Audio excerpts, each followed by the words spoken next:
Assalamualaikum warahmatullahi wabarakatuh. Tepangaken nami kula Jasminda Najmi Fidian. Umur kula 18 tahun. Saiki kula nindakaken sinau ing SMK Negeri 1 Wonosobo kelas 11 kanthi jurusan Desain Komunikasi Visual. Kula menika asal saking Yolantara Sambek Wonosobo. Kula badhe nyariosaken babagan kaluwihan ingkang dipun gadahi dening kula. Kula saged gambar lan melukis kanthi sae. Kula uga kreatif lan imajinatif lan saged nggawe desain kanthi becik.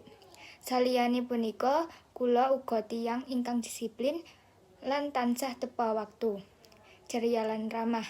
Sanajan kula kagungan kaluwihan, kula ugi gadah kekirangan. Kula kadang-kadang ceroboh lan kadangkala ngrasani lepat ingkang saderengipun. Kula ugi asring ngraosaken kahanan malas lan gampang nyerah nalika ngadepi kesulitan. Nilai ingkang saged dipentaken saking diri kula inggih punika sikap disiplin lan tepa waktu. Amargi punika badhe migunani sanget wonten ing masa depan, utamanipun nalika nglampahi masa kerja. Ancaman saking diri kula punika sifat awon kula piyambak.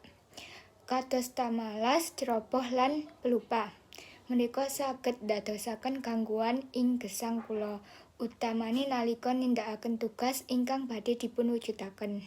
Mugi dados gambaran ingkang trep babagan diri kula. Matur nuwun. Wassalamualaikum warahmatullahi wabarakatuh.